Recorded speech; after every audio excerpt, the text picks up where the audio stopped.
Yo, welcome back to another edition of the Men Who Cry podcast. Make sure you like, subscribe, review, tell a friend, tell a friend, tell a friend, tell a friend. If you not do these things, I have to assume that you're okay with Cardi B cutting out Stephon Diggs from all the pictures on Instagram. On today's episode, we will be talking a lot of basketball for you guys to digest. Excuse me, we are deep, well past NBA free agency.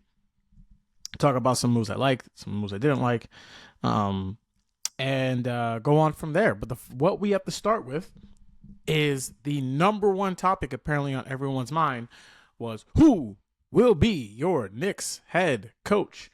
Your boy here was clearly wrong. Well, not clearly wrong, but Jason Kidd was not the head coach. It is Mike Brown. Mike Brown is now the new head coach of the New York Knickerbockers. Excuse me. He will have a press conference as the recording of this podcast will go live. It will be the same day you are hearing this. The press conference might have happened by the time you even listen to this podcast. Feelings about the actual deal. So I'll start about the actual process first. Because of the Knicks situation and because of the pressure that is on this team, I ultimately agreed with the way that they went about it in the sense that we need to go ahead and get the guy that we think is the best. The idea that they were going to give an assistant coach this job, to me, made no sense just because the team is all in. You know, it's very much seems to be finals or bust. Mike Brown is a very good coach. Do I think Mike Brown is a better coach than Tom Thibodeau? I do not. I think he is even at best. If you look at all of his stops from Cleveland twice, I forgot he went back to Cleveland, to be honest. He was only there for a year with Kyrie. But Cleveland twice, the Lakers, and Sacramento Kings was his last team. So this is his fifth team, really fourth team that he will be coaching.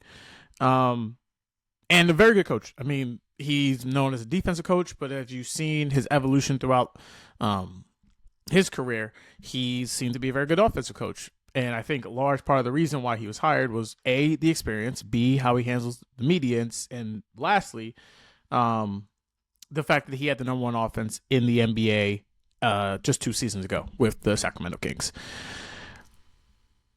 I don't think that there was going to be a coach that was hired, even if it was Jason Kidd, who comes with his own set of flaws, that was going to get people excited about moving on. Tom Thibodeau is one of the best coaches in the league, and I fundamentally just believe that the team didn't want Tom Thibodeau to be the coach anymore. Whether that's right or wrong, we're about to find out during the season. But clearly they were not in on having Tibbs be their coach anymore. And the type of job that Mike Brown is taking, it's oddly a lot of the jobs that he recently has taken. If you look at the Lakers team that he took over, 1 year he was there. He got fired in the second year pretty early. I think it was after like 5 or 6 games. And there was a lot of pressure. You're taking over for Phil Jackson. You have Kobe Bryant on the tail end of his career. It was the weird Nash, Dwight Howard, Paul Gasol team that was there. Excuse me. I'm really clearing my throat now. Pause. But it was a very weird situation with Mike Brown on that team. And if you look over to his time with the Kings, they're the best offense in the league. And then the next season, is De'Aaron Fox shading the coach or not? And then all of a sudden, no one's there. It's kind of hard for me to blame Mike Brown for that just because the Kings have been probably the worst NBA franchise in the last 30 years. It's either them or Charlotte, like one of the two. They have just been a dumpster fire for this entire time. How do I know that? They had 2 All-NBA guards, and now neither of them are on the team anymore, who are still in their prime. So that just speaks to that. But I don't think that there was any coach, like I said, that was going to make fans feel like, okay, we got this. I think that Mike Brown's a good enough coach to get you to the finals because I think by and large part, there was about 10 to 15 coaches that I think that was good enough to get you to the finals. To me, what this comes down to, and this is the reason why I brought up the times where Mike Brown's been fired, is I'm very interested in the idea of bust, right? A lot of people are going around saying that this is finals or bust for the Knicks. And that bust part is the part that I'm very curious about, because typically when you say something like that, it means something's going to happen if you do not achieve your goal. But exactly what is that? And I really just sat back and I kind of thought about it for a while. And the way I just looked at it is, the bust part of this is James Dolan now taking full control over the team. I think some people want to believe that Dolan was the reason why Tibbs was fired. There are conflicting reports on that. I definitely think he was involved. And the reason why I think he's involved is because he owns the team. As much people want to think that he is some pie-in-the-sky guy who's just out there living life with the spear, with his JB and the string shots. String shots? I think it's the string shots. He's with his band. This dude he owns, I don't know, is MSG the number one event space in the country, if not the world? Like, if you were like, hey, I need to pick a venue to have my concert here, and we're only picking one spot, I figured MSG is on the short list of those spaces. This dude's about his money, right? And at the end of the day, if he's not seeing the results that he's going to get, he's going to do what he's going to do to make some changes. I don't feel like this is not crazy. But what has happened here with Leon is that he's clearly been the one making the decisions and kind of keeping Dolan at bay. If the bust part comes into play, that overreach you could feel just coming back onto the team. And so Mike Brown has, I think, the biggest pressure on him to get to the finals. Definitely, I think, in Knicks history. I can't really think of a time where there was, maybe during the 94-95 season, the season that Jordan wasn't playing. You can argue that was the year. But even so, like, this conference doesn't have any team right now that I think you would consider to be a team that you should be afraid of. There are some really good teams. I liked what Atlanta has done. Cleveland looks like they're running it back. They just seem to just add Lonzo Ball to the mix. Orlando made their big move with Desmond Bane. Teams like the Bucks just made their move. We'll talk about the Dame trade a little bit later. But none of those teams on paper seem better than the Knicks. And if you look at Cleveland, the last time those two teams played in the playoffs, the Knicks beat them. I know that was a couple years ago, but a lot of those guys are still there.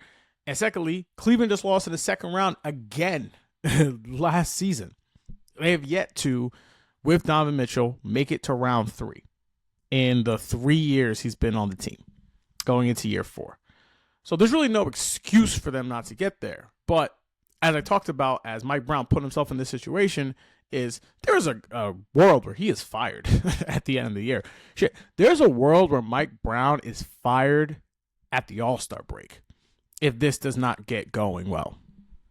Now, do I think those things will happen? No, I don't. But again, you're dealing with an irrational actor, James Dolan. So, and I think what happens is also, and we have to be honest with this, is that pressure makes people do crazy things, right?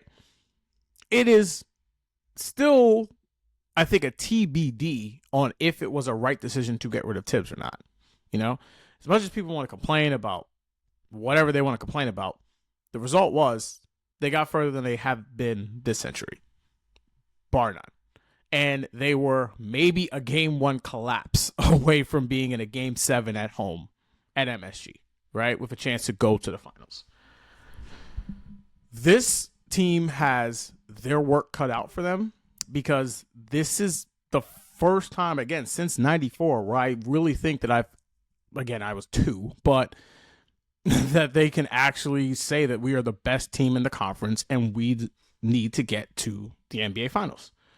So the aspect of them doing that will be very interesting. There will be highs and lows, just because, again, there's always highs and lows as you run through an NBA season. And how are they able to handle that and navigate that? I think the thing that will ratchet up the pressure some more is, and while I don't think this will happen, is LeBron James. LeBron James opted into his player option about a week ago now.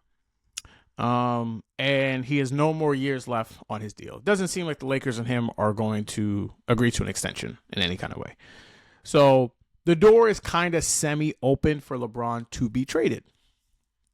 Now, if you're the Knicks, I have looked at this move in the same way that I think I would look at the Tibbs move. I would understand if they make the move. LeBron James was second team All-NBA. He finished sixth in MVP voting, and he's still a guy that you think can get you to can raise your ceiling when the playoffs come. I understand there was game 4. People are going to forget because the Minnesota Timberwolves won, but there were stretches where LeBron was just utterly dominant. I won't forget the play that he had where he got switched onto Dante DiVincenzo. Dante did a nice snapback dribble, shot it over the mid-range, and LeBron was so able to block it at the peak of his shot at 40 years old. That's some really incredible stuff that this man is still able to do at his age. And ultimately, while I would understand it, I do not think it's the best decision for them to do now, because while I do think that this is quote-unquote finals or bust, this is not a broken down team. You know, your oldest player is 30 years old, right? Or will be 31 and 30 years old by the time we get to the playoffs. Your best player is 28. Okay. You still have plenty of time and runway to do this. And I am not someone who's of the mindset of taking your window and let's say maybe it's a 4-year run and shrinking it to 1 or 2 years. But my main point of all this, and this is why I feel like people who are pushing this don't watch basketball anymore. We just saw the Oklahoma City Thunder and the Indiana Pacers go 7 games in the NBA Finals. It's one of the best NBA Finals we've had in a while, right?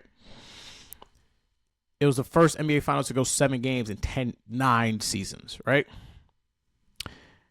And if you watch all the kind of players that were able to play in that series, right? They did so many different things. You're able to do so many different things on the basketball court. And this isn't an impediment to LeBron James himself. It's the idea of he is old and the playoffs are long. The playoffs are 2 months long. And to think that he's going to be a guy to last from October to June and stay relatively healthy, I just don't think it makes a lot of sense. Now, could there be a conversation of doing a cat for LeBron trade? I think this comes down to what Mike Brown says, and I think his press conference will be illuminating, is how does he feel about Cat at the 5? I feel like I've said this on the pod, but to me, the thing that's the reason why you want to win the NBA championship or how you win championships is because you need to be special at something. Oklahoma City last year, what was the thing that they were special at? They had this suffocating defense. Their half-court offense wasn't very good. It was about middle of the pack. But their defense was so good that they were able to not only just take the ball away from you, but score on the other end. It just reminded me so much of the Legion of Boom, the Seattle Seahawks, the year they had Earl Thomas, Cam Chancellor, Richard Sherman, those guys. They were able to truly stuff teams down, and beast mode, and Russell Wilson was able to make enough plays to win them a championship and get them back to the Super Bowl. That's how I felt about this Oklahoma City team. It was suffocating to play those kind of guys. A couple of years ago, you look at Jokic and Jamal Murray. That 2-man game was unstoppable. Every single time they would run it, Jokic would either get a 3, Jamal Murray was able to get back to a step-back game. They would run to the rim, and he would just throw it up, and Eric Gordon would dunk it. They couldn't stop that. No team could stop that play over and over and over and over again. It made them special and different. Why do I bring all this up? To me, you know what Karl Towns is as your center, right? You know what he is at the 5. He's not a good defensive 5. He's never been a good defensive 5. He's not going to be a good defensive 5 next season. The issue, and I think the reason why Tibbs was let go, wasn't the fact that Towns was not a good defensive 5. I believe they ended the year 13th in defense, which is honestly what I kind of expected and wanted them to do. The difference is that their offenses, especially if you look after January 1st, the rest of the season was ranked middle of the pack the entire year. Brunson missed a lot of those games, but it was very much middle of the pack. And the reason why it was middle of the pack is because they weren't able to do anything once they put forwards on Cat. It completely screwed up their offense. They didn't know how to counter that action or that move. If you put a center with Cat, especially a center like the one the Knicks have in Mitchell Robinson, to me, there's no special there, right? You have a 4 who is still slow-footed. He can space the floor. He can dribble. He can get to the rim, and he'll still have big offensive games. But you very much just seem like an every other offense team, right? Versus if he's playing the 5 and you have another stretch guy on the floor with him, now you're able to show teams and do things that other teams just can't stop. They have to put their center or their forward on Cat. To me, that's what makes the Knicks potentially special. But having a 4-man or having a center there, a traditional center there, to me just makes them everyone else.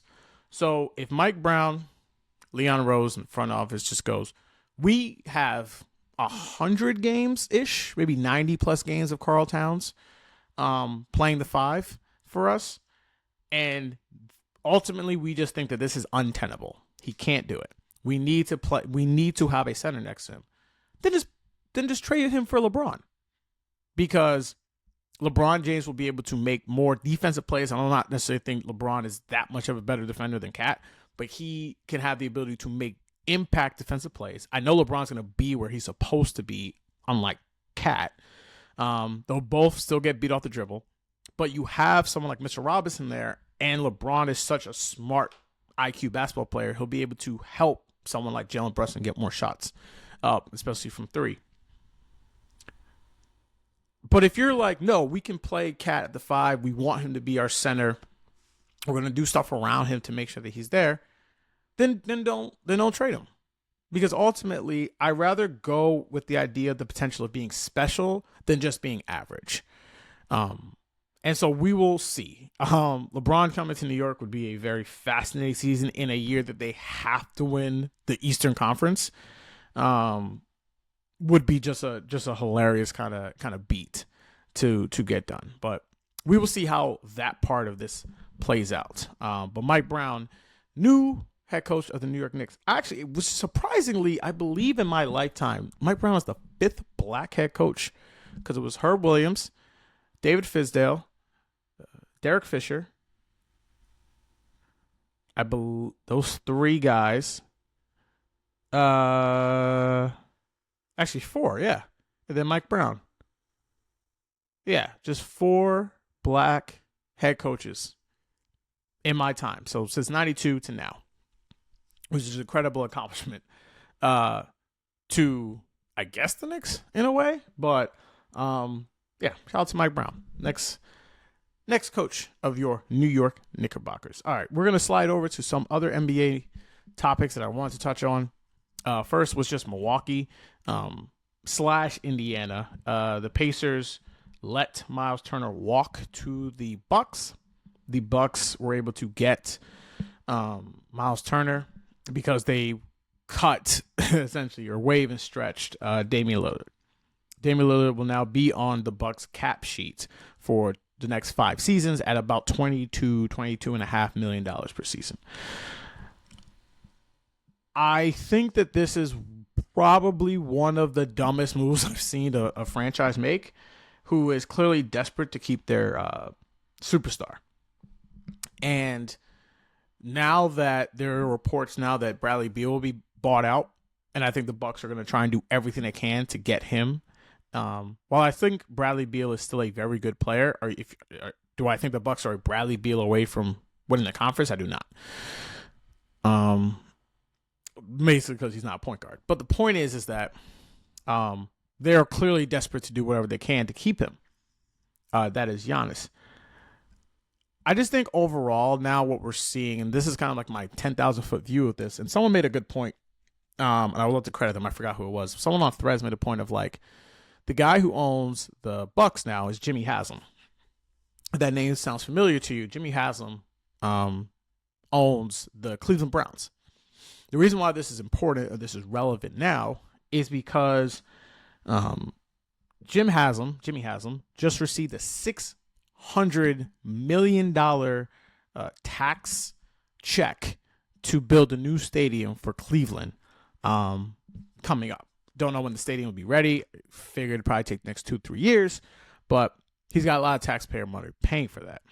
Meaning that he can probably take the little bit of the haircut of cutting and paying out Dame the rest of his contract and signing on Miles Turner just to keep Giannis happy because Giannis makes big bucks.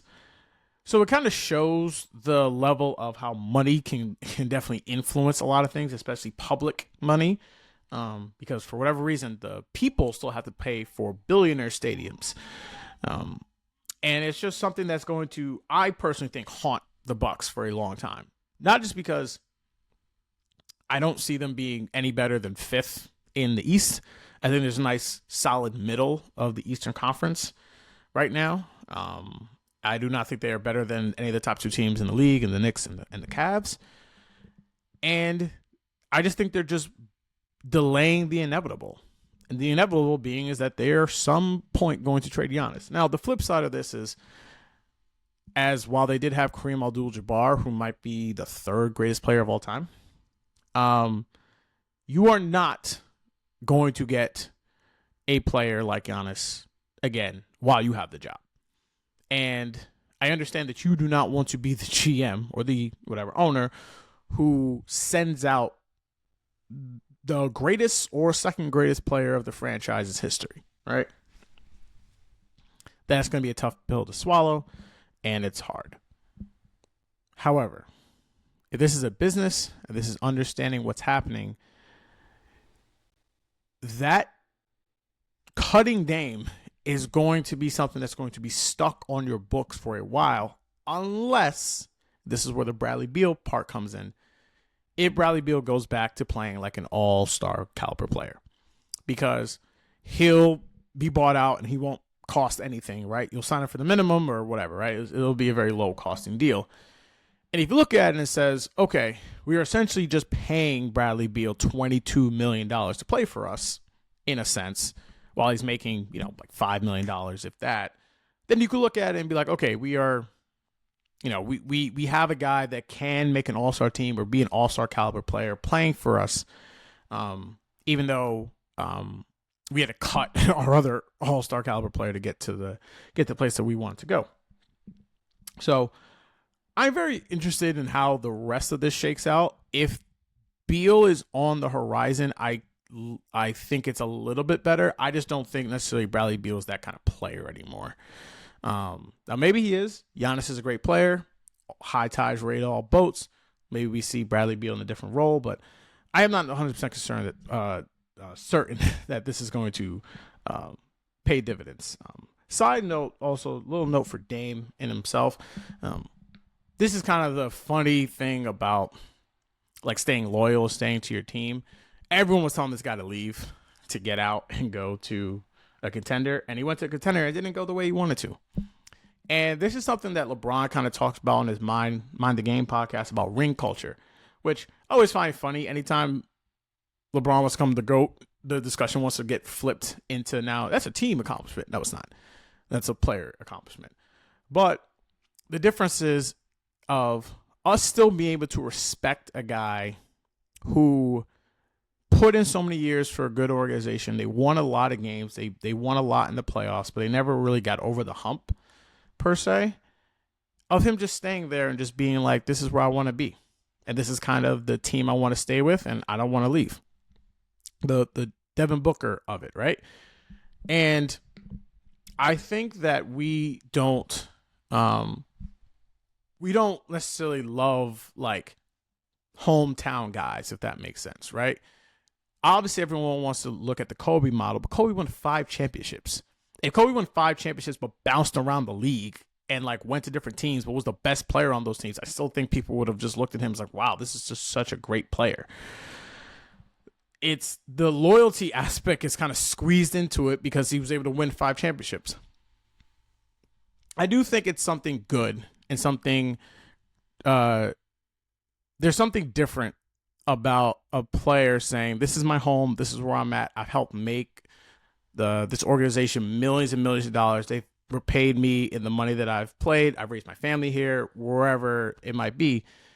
If a guy just staying, I think staying can honestly just be something that will get you back in it, right? If you look at something like Dirk Nowitzki, that happened with him, right? The team was, not great. Then they were able to get to the finals. Then they kind of dipped back down. And then kind of towards the end of his career, they were able to get back up, and he was the best player on the championship team.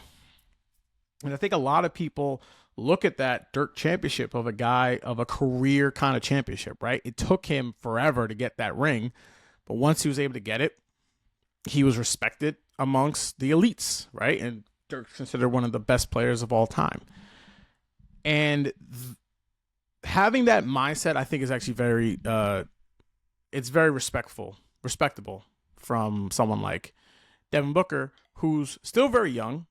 I believe he will turn 30 this season. So, you want to see how he'll be able to age, but he'll have a couple more years left. But he's like around the age when Dame left. I think Dame was 30 or 31 years old when he went to the Bucks. And staying, even though I think his team is going to be ass this year again, I think it's something cool about that with him and Phoenix of just having it. Now, will they be able to do the bounce back?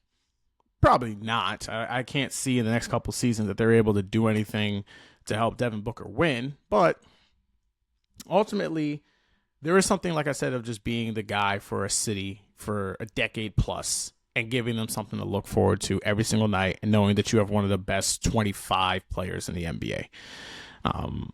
So onto the Dame part of it. But we'll see. It'll be very interesting if he's able to go back to Portland. What role would he be in? Would he want to start in a year? Does he play the market? I think if I was Dame, I would wait a year, wait till I'm fully healthy. Now, what was the Shaq line? You got hurt on company time, so you get to re-hit for company time. So maybe he wants to sign to a team. I'm not sure, right?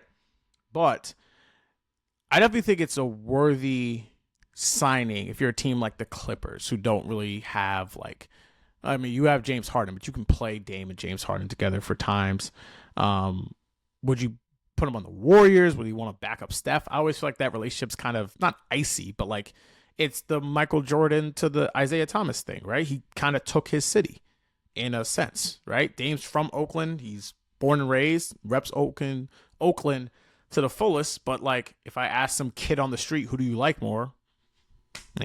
That's not from Oakland or from, the Bay Area. They're, probably very few are just going to pick Dame in that situation. But we'll see. Hopefully, speedy recovery and, for him to just get back mentally space. I know divorce. I don't personally know divorce can be hard, but it seemed like it was pretty hard on him.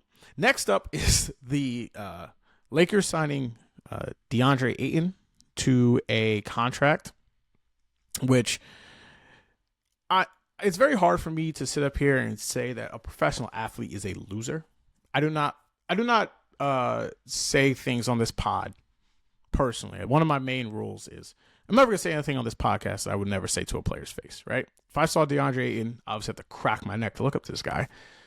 I would tell him to his face, yeah, man, from everything I read and I see, it seems like you don't care that much about basketball and can come across as a loser.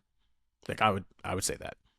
Because when you're a dude who had an NBA game to play and you stayed at home because of ice and the team offered to go pick you up and you said, nah, I'm straight, means A, you're probably high. Because there's very few times I know if someone's going to come pick me up, and if I know I don't want to really be around work, means that there's something up with me personally. And that, and just the constant noise of him just not being who he is, he's just kind of all around the place. And the fact that frankly, he just never got that much better. If you look at his stats, he was basically 16, 10, and 1 block guy in his rookie year. Last season, he was 14, 11, and 1. It's been the same player. I'm very curious if LeBron's still on the team, how that dynamic works out between him, Luka, and LeBron, just because I think that DeAndre Ayton is not like any other center that either one of these guys have really played with. If you look at a lot of the centers that LeBron's playing with, it's a lot of guys who don't really need the ball like that. He obviously played with Shaq, but Shaq was almost done at that point. And that was so early in LeBron's career. I think that was like LeBron like year 5 or 6. Right? But it's a lot of Chris Bosh's. It's a lot of Dwight Howard at a certain point. It was Anthony Davis in a sense, but Anthony Davis, frankly, is a better player than DeAndre Ayton and could go back and forth between the 5 and 4. JaVale McGee, right? If you look at Luka, it's Dwight Powell. It's Derek Lively. Daniel Gafford. These guys that don't need the ball to get touches. Ayton wants post-ups, frankly. And I don't know if LeBron and Luka are going to be super cool with this guy being like, what's the Thomas Bryant meme of him just with the hand up and getting deep post position when LeBron's taking his shot to break Kareem Abdul-Jabbar's scoring record? So that's going to be interesting. I just think this team is so hyped that they, again, I had them not making the playoffs last year. Obviously, that was wrong. I didn't think the Luka thing was going to happen, but even before that, they looked like the team that was going to make the playoffs. I can't ultimately say that I don't think they're going to make the playoffs because right now, I don't have a team that I'm 1,000% sure will take their spot. And ultimately, if you have Luka Doncic and or LeBron James to play some combination of 100 regular season games, to me, they're too smart of basketball players to not win 48 games. And I think that's enough to get you into the postseason, even in the Western Conference. Maybe the play-in, but I think that's plenty enough to get you into the postseason. And again, it's 2 games. Even if they're in the postseason, it's 1 to 2 games LeBron's got to win. I fully expect them to win a game or 2 games to get into the postseason. But that's not as far as like their championship like thing, they're not happening. That's not a team that's ready to do that.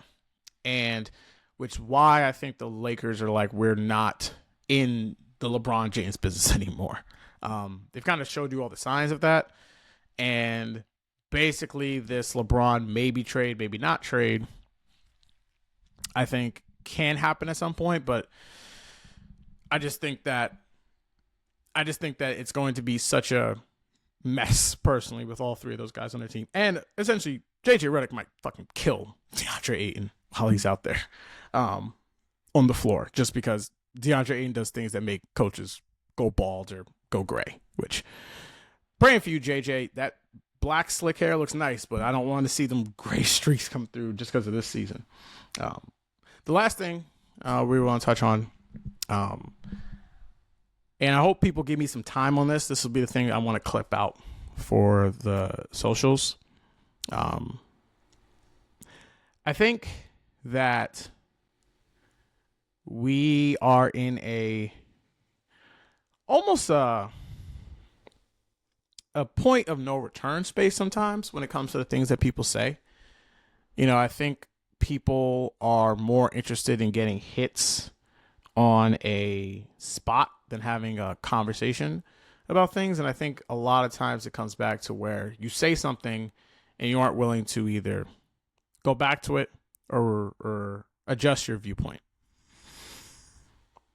And I think one of the things that I have been shocked by, I think at times, is seeing some people who are younger than me showing a higher level of maturity than I ever did when I was at their age. And I think one of the best things, or one of the most beautiful things about a human being is having self-recognition, right? Be able to understand where you are in the world and how the world might work around you and how you're able to implement things into the world. So I didn't watch Bronny James play in his summer league game because, frankly, summer league is for psychos or for guys whose teams suck And I'm not in either of those spaces. I used to be.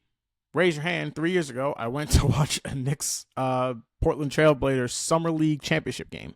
Quentin Grimes was out there shooting threes. Knicks got killed in that game. But I want to talk about Bronny for a sec because I didn't watch his game, but he had 10 points in 11 minutes, which is very good just because one of the things about sophomores, if you're going to Summer League, you better dominate.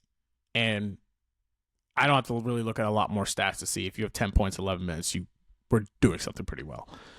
But he had a quote recently, and I won't read the entire quote, but basically it's this idea of he was talking about, guys come in the league and basically they're like 15 to 20 point per game scores. And basically he goes ahead and says, that's not really my game right now. I need to become a defensive menace. All right. And I read that and I go, wow, this kid is, it struck me in a way because like, oh, this guy is going to be in the league for 10 to 15 seasons. And the reason I feel that way and I feel so strongly about that is twofold.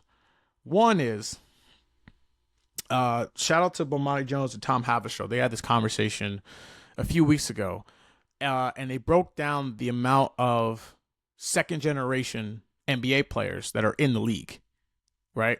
And it's a lot, right? And basically, Tom made the point of like, if you're like going between two guys, if there's two guys on your board that you have equal value, you should draft the guy whose father was an NBA player because more likely than not, they will be in the league for a long time.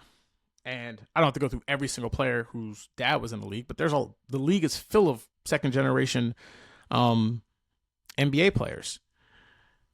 And there's always been this like, why is that? Why is that a thing? And I mean, NBA is not the only place. It works in baseball. It works in other sports as well. But why is that? And the prevailing theory or the idea is that if you're with your father or mother, could be WNBA player or any other sport, you see what it takes to be a player, right? You see how hard it takes to make it in the NBA. Jalen Brunson talks about this a lot, how his dad, Rick, was on 9 non-guaranteed contracts. He was able to carve out a damn near decade career in the league. And how him seeing how hard his dad had to work on non-guaranteed deals was the thing that put in his mind how hard it would take to get into the NBA, right? And being in locker rooms, being around other great players, I think it just gives you a level of confidence of, I can do this. I know what it takes to play in this sport. And so I think that was one of the things that I thought about of like, yeah, this guy Bronny's going to play for a long time. But the second thing is, it goes back on the quote of how many guys come into the league and are like, I need to get mine, right? I need to get my shots up. I need to do whatever I need to do to impress the coach, right?